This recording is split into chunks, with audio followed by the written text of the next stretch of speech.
Bonsoir et bienvenue au Conspiratorium. Ce soir, je vais dire bravo à Macron et je vais lui dire aussi merci. En fait, la France de Macron est bien avant lui, celle de Hollande et de Sarkozy, si vous voulez, vous pouvez le dire Sarkozy aussi, a chié sur la mémoire des 15 millions de morts congolais aux mains de Kagame, le Rwandais. Sarkozy avait demandé que la RDC se partage ses richesses du sol et du sous-sol et que son territoire soit partagé avec ses voisins. Vous vous rappelez? Maintenant, Macron, qui avait supporté l'Union européenne récemment, quant à son soutien sans mesure au Rwanda dans sa guerre contre la RDC. Au fait, cette France ne vaut rien à elle-même, vraiment. Elle ne vaut rien à elle-même, si ce n'est que par procuration du grand Satan, les États-Unis.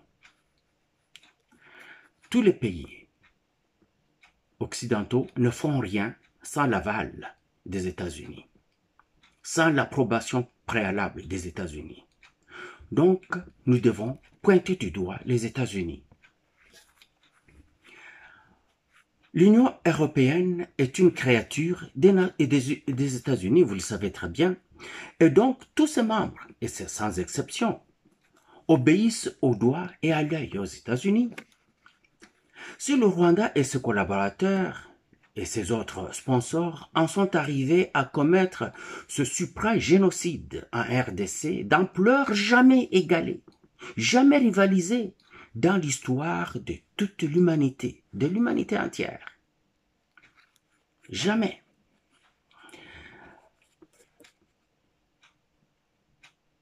C'est grâce au mandat que les États-Unis, au mandat que les USA ont confié à ces pays de le faire. Surprise, surprise. Hier, j'ai lu une lettre un peu allégorique. Hier, j'ai lu une lettre en révision de leur cause, envoyée d'outre-tombe par le roi Léopold II des Belges. Cette lettre a été contresignée par Pol Pot, l'Indonésien, et Hitler, l'Allemand. Ils ont exigé, donc, le roi Léopold II, Pol Pot et Hitler ont exigé l'annulation pure et simple des accusations de génocide contre eux. Et ils ont aussi demandé que leur réhabilitation soit considérée immédiatement. Car selon eux, ils ne peuvent pas s'asseoir à la même table avec un vampire de l'acabit de Kagame. Et pour ajouter l'insulte à l'injure, le français Macron a demandé aux Congolais, dans son discours, de démanteler les FDLR comme si les FDLR étaient congolais ou de même de fabrication congolaise. Il faut noter qu'ils sont rwandais et ils viennent du Rwanda. Ça, c'est à souligner. Il a aussi demandé aux Congolais de ne pas parler en mal des assassins rwandais et qu'il ne faut pas les haïr. Il faut plutôt les aimer. Quand il dit pas de discours de haine, c'est ça qu'il veut dire. Macron a aussi demandé à la RDC de dissoudre les forces patriotiques, les Wazalendo et compagnie, qui aident à lutter contre les envahisseurs qui se sont établis sur le territoire congolais. C'est quand il dit qu'il faut bannir tous les groupes armés. C'est ça qu'il dit. Parce qu'il n'a pas dit à l'Ouganda de bannir ces groupes armés, il n'a pas dit aux Rwandais de bannir ces groupes armés, mais il a juste dit bannissez les groupes armés en s'adressant aux Congolais. Donc, il veut parler des Wazalendo, qui sont une force de réserve des forces armées de la République démocratique du Congo que vous appelez FARDC, que moi j'aime appeler les FAC, Forces armées congolaises.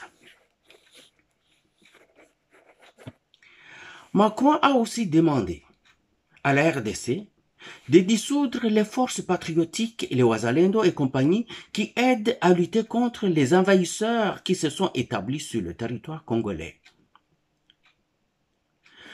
Ce général Kekeroz, comme aiment l'appeler les Français, alors le général Kekeroz Macron a demandé aux Congolais de bien accueillir les Rwandais du M23. Vous allez me dire, vous n'avez pas entendu ça? Oui, il a dit, il faut parler au M23. Trouver, négocier avec le M23. C'est ça, les accueillir. Leur donner une place de choix. La communauté internationale, c'est-à-dire les USA, les États-Unis, l'Union européenne et leurs amis, nous ont dit et nous ont montré d'ailleurs qu'ils sont avec le Rwanda, sans détour, sans blague et sans avoir de langage de bois du tout. Et surtout au grand jour, ils ont dit ça, c'était à la télévision à Kinshasa, ils ont choisi leur proxy, ou leur supplétif si vous voulez, le Rwanda. Ils ont dit la RDC n'a pas voulu prendre non pour réponse et la RDC continue à insister, vouloir rester auprès de ce bourreau. Tout ce que je dis ici est connu de vous tous d'ailleurs. Et plus encore, vous le savez mieux que moi. Moi, je suis un nourrisson dans ces affaires. Il y a ceux qui sont là il y a plusieurs années et vous qui avez vécu ça depuis 3 décennies, vous le savez mieux que moi. Alors, voici ce que je dis à ce sujet. Il faut savoir quand lâcher prise. Il faut savoir quand divorcer et repartir à zéro. Il faut quitter la francophonie. Sans délai, ce ne veut pas dire qu'il faut arrêter de parler français. Il est intégré dans notre quotidien. C'est qu'on va encore le garder, mais on ne va pas lui donner priorité. Il faut commencer une campagne de patriotiser le peuple congolais et s'ouvrir au monde de ceux qui veulent de nous et qui veulent travailler avec nous. Il faut faire la guerre de haute intensité. Il faut faire la guerre de haute intensité, donc attaquer ceux qui nous font la guerre et ils sont en marche d'ailleurs et en ordre de bataille vers nous. Nous n'avons point de choix. Ils occupent déjà notre partie est du pays, ce que on n'a plus rien à craindre. Ils sont dans la maison. Il faut les chasser. Toute autorité locale doit poser des actes concrets de défense et de sauvegarde de la patrie et de la nation. On ne va plus commencer à dire « Oh, président de la République a dit non. » Vous qui avez une portion de pouvoir, sur place, vous dites « Je dis ceci et je prends des mesures qui s'imposent contre les envahisseurs. » Il ne faut pas attendre dire « Oh, moi, je ne peux rien faire, j'attends que les autres viennent de Kinshasa. » Les autres qui viennent de Kinshasa trouveront que les ennemis ont déjà posé des actes sur le terrain. C'est qu'il faut être proactif contre l'ennemi. Et Kinshasa mettra des ordres pour te dire maintenant comment procéder après. Il faut amender ou modifier la Constitution en ce qui est de ces dispositions qui fragilisent le bon fonctionnement du pays, de la RDC donc, et qui exposent la RDC aux dangers de toutes sortes. il faut inviter sans délai des partenaires capables et désireux de nous aider à construire vite toutes les voies de communication du pays, car le développement passe par là. Les voies de communication, donc les routes, les aéroports et les voies navigables. Qu'on rétablisse l'ONATRA, qu'on rétablisse l'Air Congo, les chemins de fer et les routes. Et il y a des pays qui peuvent nous aider à construire vite et bien, solidement même. C'est selon ce que nous leur demandons et que nous leur offrons. Nous avons à offrir, donc nous pouvons tout demander. Il faut politiser le peuple congolais par la propagande politique et la doctrine. Il faut la propagande et la doctrine politique. Il faut purger et enfin redynamiser tous les services de sécurité du pays de ses forces vives. Il faut purger, extirper un après l'autre tout élément suspect. On n'a pas à attendre l'attraper en acte, non. On le suspecte out. On pense que cette personne pourrait ou serait sous le point. On l'extirpe de là, sans attendre. Il faut réduire le train de vie des institutions et des administratifs. Qu'est-ce que je vais dire? Les députés, pas question d'avoir 21 000. Il faut rabattre ça à 3 000, 4 000, mais pas plus de 5 000. Les ministres, pas question qu'ils puissent avoir 25 000 $, que ce soit rabattu à peut-être 7 000 $. On ne connaît pas, même le président reçoit combien. Aux dernières nouvelles, on parlait de 19 000 $. Vous vous rappelez? Au début du mandat de Fachi, quand il avait commencé au début, on parlait de 19 000. Et il y a des gens qui avaient parlé même de 13 000. Il faut demander l'adhésion aux BRICS tout de suite et demander aussi la protection immédiate par le BRICS. Le BRICS est composé de pays puissants, de pays qui ne sont pas des républiques bananières du tout. Il faut demander leur protection. Il faut construire un mur entre notre pays et ses voisins belligérants. Il faut commanditer la mise hors d'état de nuire des ennemis de la RDC interne et externe par tous les moyens conventionnels et non conventionnels. Donc, il faut identifier et recenser la population. Ça, c'est obligatoire. Que nous sachions qui est qui au Congo.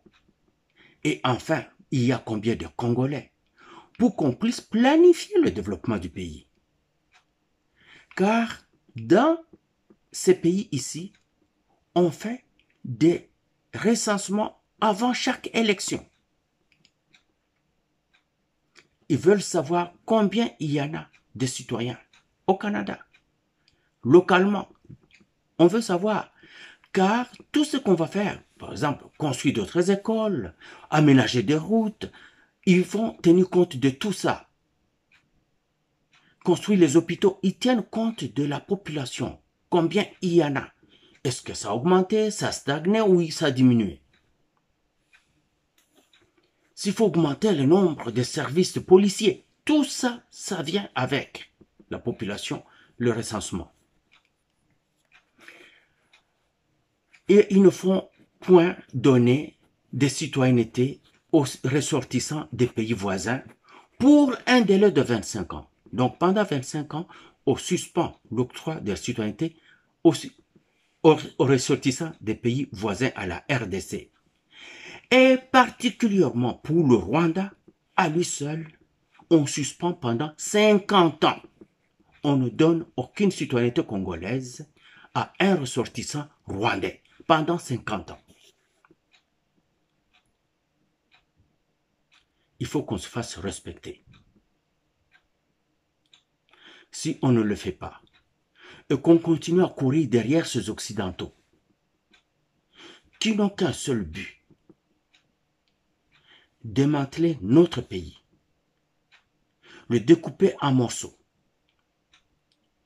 piller le pays, tuer le plus de Congolais qu'ils peuvent parce que les 15 millions qu'ils ont déjà tués ne suffit pas.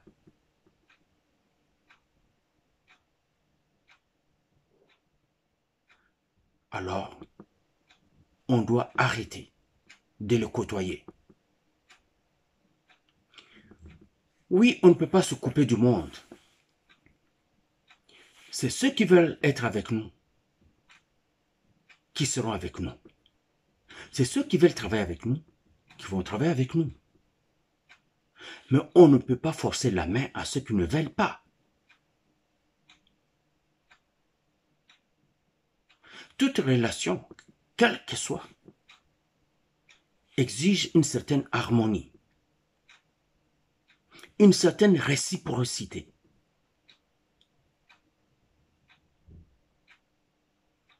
Je vous gratte le dos, vous me grattez le mien. Je vous enlève la paille dans l'œil, vous m'enlevez la mienne. C'est comme ça la vie. On ne peut pas laisser ce peuple livré à la merci des ennemis.